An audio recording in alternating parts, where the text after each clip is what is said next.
Okay, so this is going to be part 3 of the Motorola Maxtrac 800 megahertz to 900 megahertz conversion.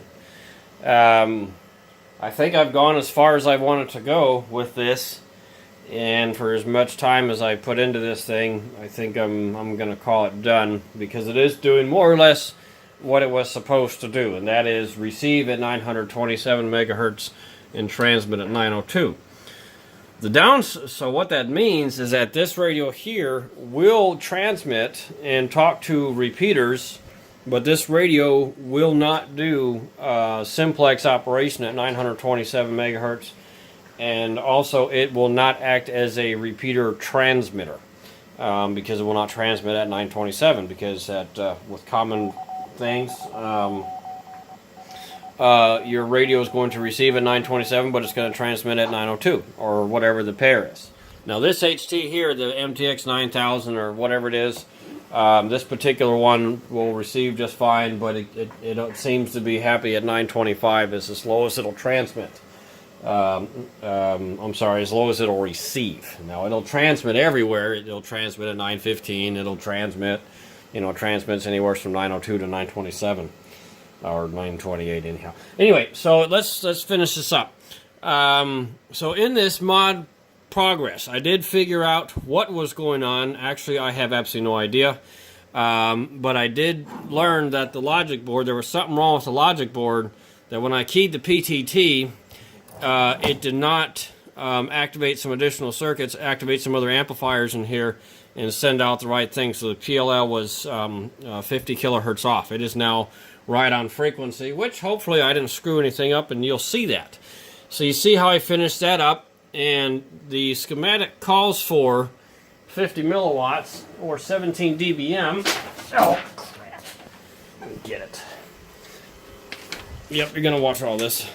So looking at the schematic for this here thing, you'll see that the output is supposed to be 17 dBm typical, which is 50 milliwatts.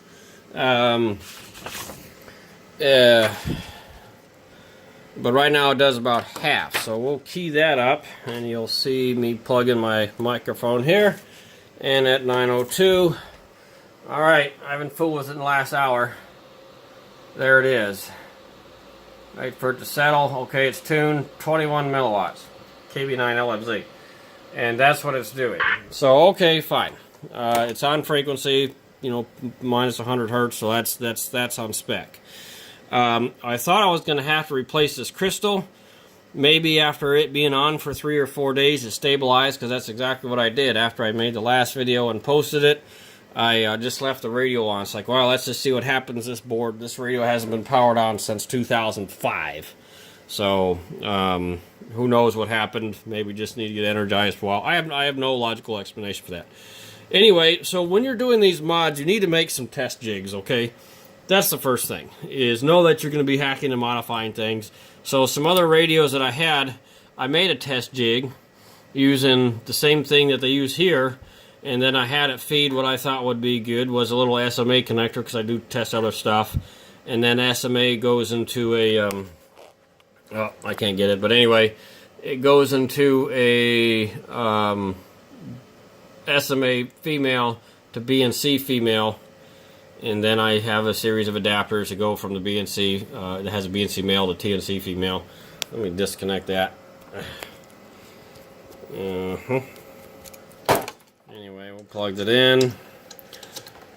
And after I do that, I'll show you, I didn't make any other modifications, although I'm still thinking about it, but I think I'm not going to do that. Because like I said, in order for this to happen, it goes through a set of these coils. It comes out, RF comes out on pin 5, and then I believe at this one is where it splits off and sends some RF into the PLL circuit. Goes through this coil here, and then some stuff on the bottom side. And I did mark it out. I did, looking at the schematic and looking at the X-rays, I did, trace those out. This is the path that it takes for the PLL. Then I started tracing out the path that the RF takes out to split off to the receive to go to the mixer. Yeah, the mixer's right here.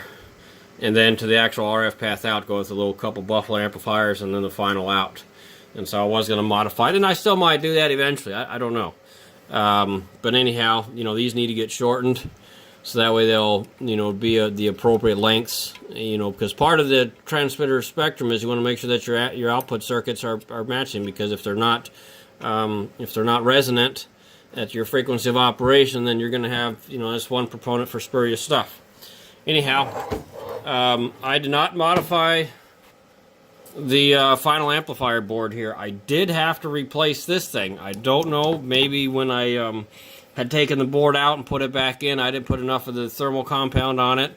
But my first time, I thought the service monitor was bad, and so I had to check a couple different radios. But anyway, this PA module, the first stage of the RF amplifier, did indeed die. Anyway, I did check this with a return loss bridge, and it was just as crappy at 902 megahertz on transmit as it was at 800. I don't know, maybe it was my setup. It probably was a setup, but anyway, whatever. But I figure with this only putting out 50 milliwatts and then getting amplified, yeah, of course it's not going to, you know, put out a full that. But anyway, so now you'll see it. Nothing special. 9.5 watts. Yeah, that's bad. Anyway, that's what it's doing. 9.5 watts. KB9LFZ. So, you know, there is some more tweaking and stuff that needs to be done in order to make this work. Oh, no, that's one thing I did change. Let's see what that does. Not a thing. Okay. Anyway, so that's a wrap for this. You know, 9 watts, 15 watts, whatever I was getting out before, whatever. And to show you that it does receive at 927 if this stupid thing isn't dead. Channel 3.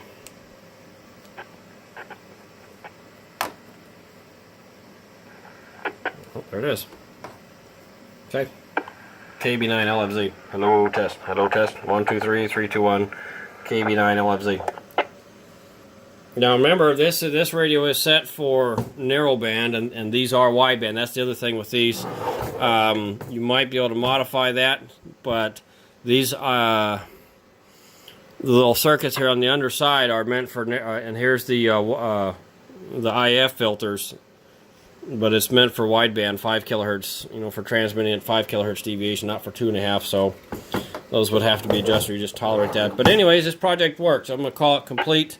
For the stage that it is. So is it possible to convert an 800 megahertz Maxtrac to amateur 900? Yes. With limited capacity and definitely some modifying. Some tools you will need is lots of aspirin, some hours, your schematics. You have to have those for modifying anything, as well as a service monitor that's accurate. So that way you can do your tweaking and tuning. And then of course it helps to have the Motorola software. You see, from an old computer, I got that from an old radio dealer. So anyway, that's that. I hope you enjoyed it, maybe learned something, and leave comments or find me on Allstar 28569 or 45221, and let's talk about your project.